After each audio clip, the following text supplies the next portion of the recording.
evening, YouTube. Metalhead Weatherman here. Hopefully you guys are doing well. Not so much going on today. It's relatively quiet. There was a marginal risk of severe storms. There was an elevated fire threat today as well. So far, I haven't heard anything along the lines of wildfire, so nothing to report there.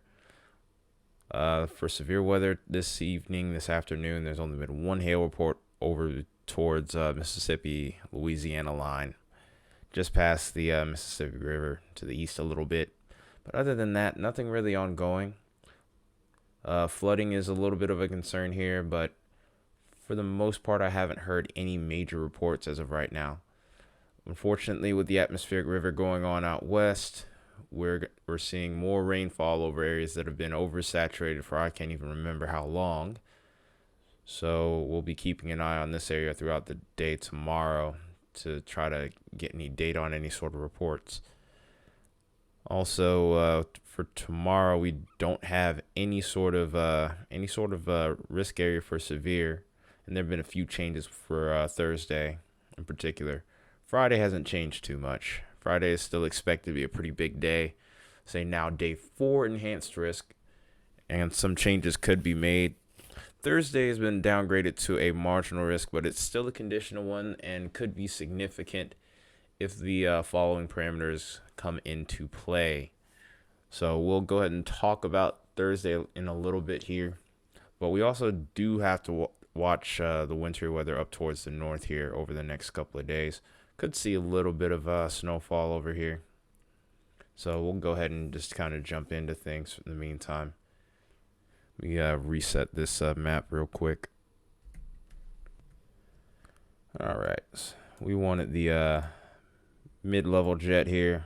We're looking at about 500 millibars, a few tens of thousands of feet above the surface here. So here is our atmospheric river. This is what's going to be causing a lot of problems over here out west, especially over towards central Cali. And maybe even parts of northern Nevada where we could see increased precipitation across this region.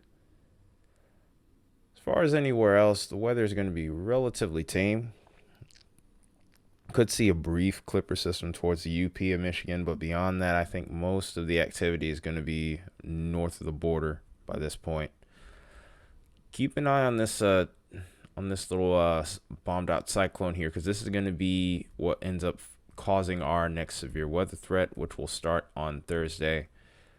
By this point, the trough is a little bit too far out from our area of interest. Other parameters do come together. There is solid cape in this region.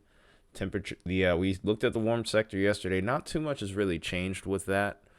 So we do know for a fact that the warm and moist sectors are more than sufficiently set up. But there's going to be a capping inversion here, and we'll get into that a little bit later. But that's going to be the reason why we've kind of gone down from a slight risk with greater confidence to more of a conditional threat.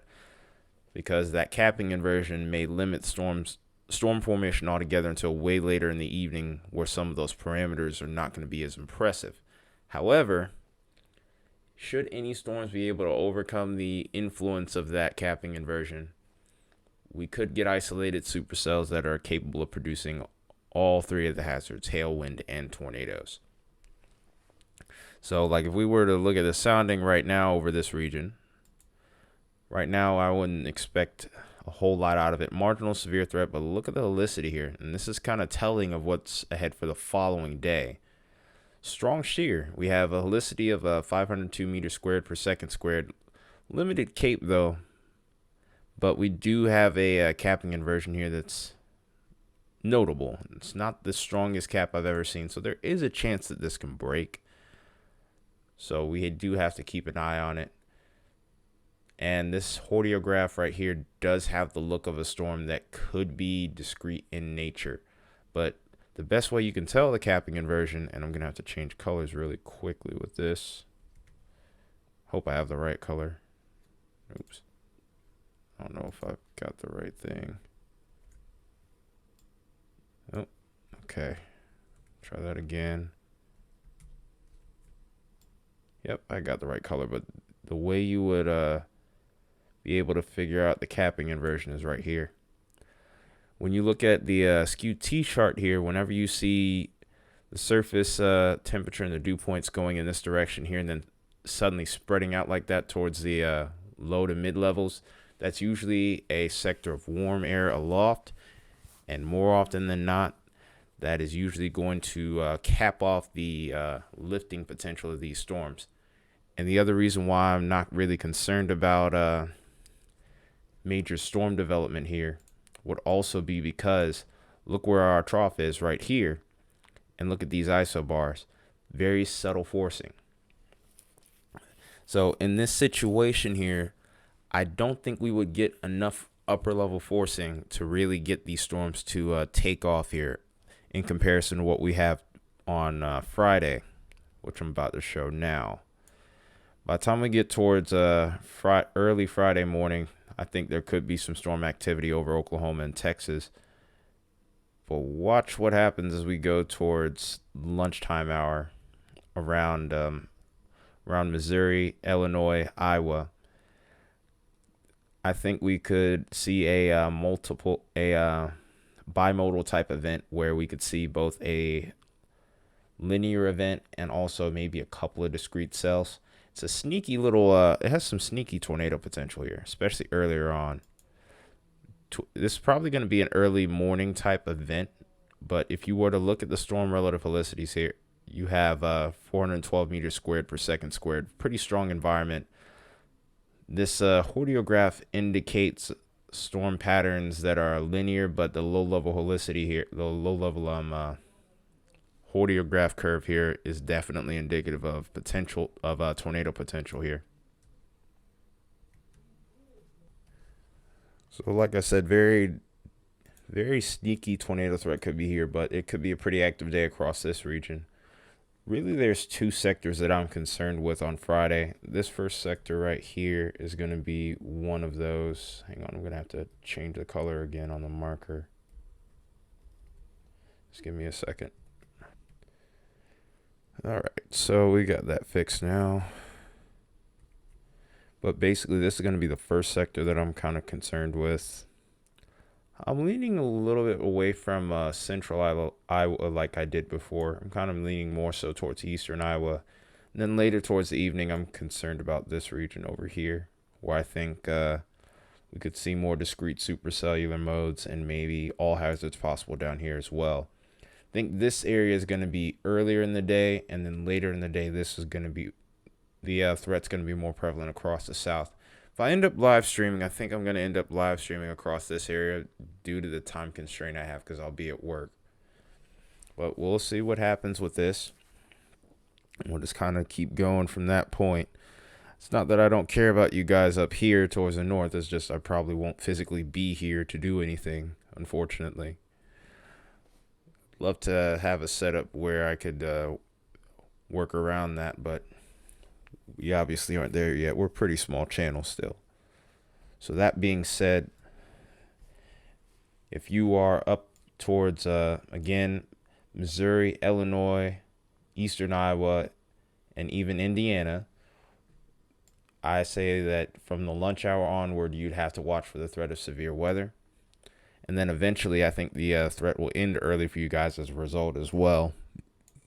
So later in the day, I think you guys should be okay.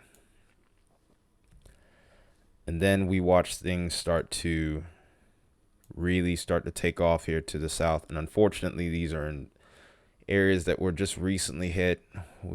I hate saying that, but you have another round of severe storms over towards Mississippi, Alabama, parts of Tennessee, Kentucky. You're in there as well. So we have to watch you for maybe an overnight threat of storms.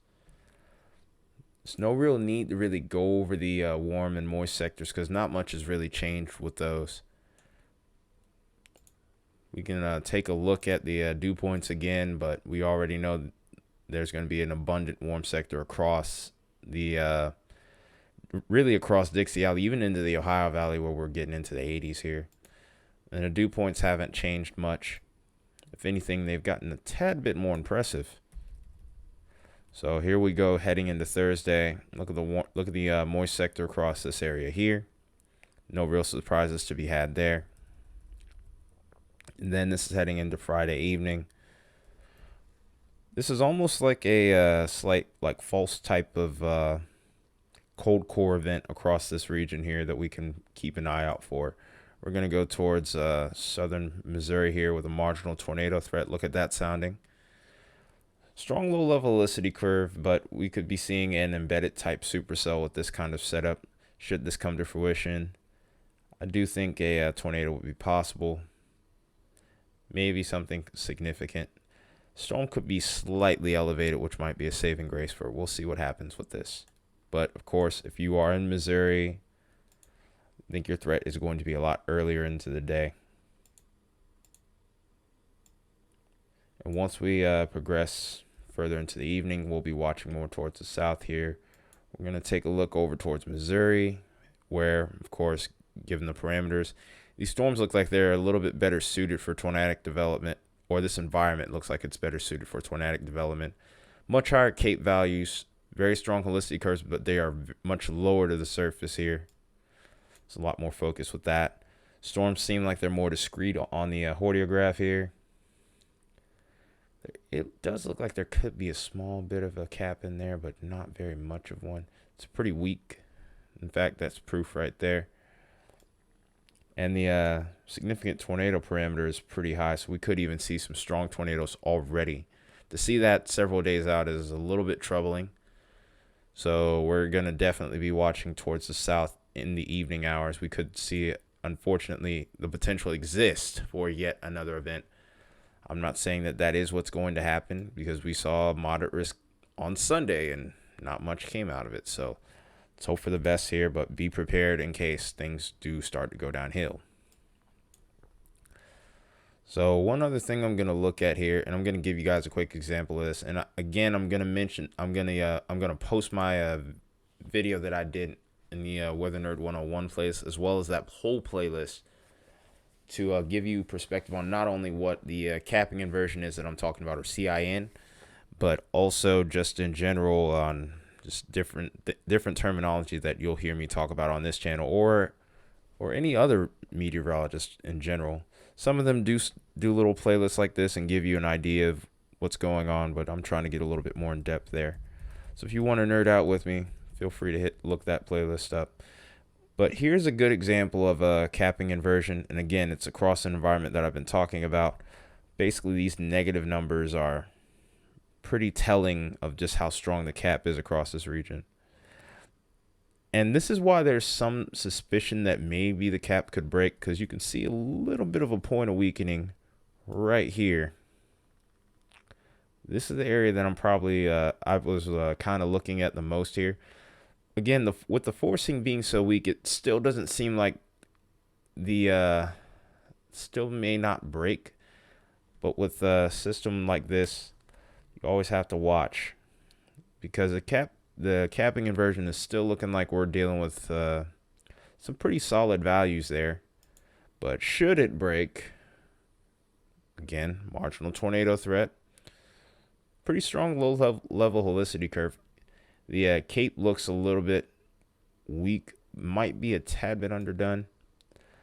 But we also have to remember that because of this capping inversion, a lot of that energy can't flow through the entire atmosphere here, or at least not with this format.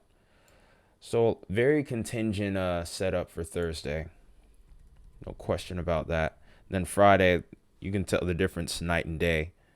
There is a little bit of a capping inversion here, but with the forcing, with that low pressure being all the way up here at this point, these values here will basically be meaningless, because the cap will erode away or be kicked out of the way by the time the system comes in. Storms will pretty much be firing on a boundary here, and that just will end up being that.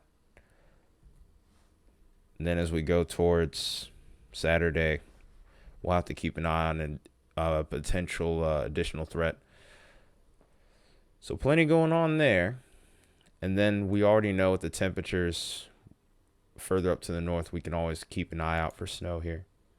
So we'll go ahead and look at the precipitation type here mainly, and we'll pretty much call it a video here. We already talked about some of the snowfall totals we could see. I'm leaning more so towards the lighter end of things, considering these systems seem like they're pretty progressive here. An interesting feature that I did end up seeing in this run before I started the video was this little pattern here where we have this little battle zone between the freezing line where we could see a little bit of rain and snow. But eventually, the reason why I'm really not concerned about it is the fact that we could start out as some freezing rain, some sleet, mixed precipitation, but eventually with that warm air starting to advect further north, we end up seeing this switch over to rain, and that pretty much takes away any sort of major accumulation. It's not going to really be enough to affect any of these areas because we're used to seeing that precipitation A, and then B, it's not going to be much. It's only going to be a handful of hours of wintry precip, and it looks like for the most part it's going to be relatively light. But here's our storm system. You can see that line of storms that I've been talking about here, forming up earlier in the day across this region here. Not really getting a good highlight of any sort of discrete storms with this as of right now, but I do think later in the evening that might start to occur here. But eventually we see this transition into a pretty strong low pressure here, almost bombed out at this point. We see snow towards the UP of Michigan and parts of Minnesota and also Wisconsin. But other than that, there's nothing really noteworthy to go over with this storm. Most of these areas towards the northeast are going to be seeing rain. You could see some snow on the backside of this system. Other than that, though, snowfall totals are going to be relatively light. That's the end of this video here. I guess you can call this a weekly forecast in a way. Of course, we already know our situation over here out towards the northwest. This is going to be the main focus of the atmospheric river throughout the course of the week. Not saying that we can't get precip over here towards Southern California, but I think the heaviest precipitation is going to be mainly focused around here. But that's the end of the video here. If you found the video useful or you enjoyed it, hit that like button. And if you haven't subscribed already, definitely do so. Trying to build this channel up further. Love to get to 500 subs by the end of the year. That'd be incredible. But it's been an incredible year already so far. I'm grateful to have all of you that are already here. But I'm trying to grow to a point where maybe we could even do this full time or at least a lot more often. But we'll cross that bridge when we get there. Also, share this video to anyone that may find it useful as well. And then, of course, let me know in the comments what your thoughts are on the weather or my analysis. Just anything, or just say hello even. Heck, I don't bite. But anyway, this has been Tired Metalhead Weatherman. I'll see you guys in tomorrow's video. Until then, take care and have a good night.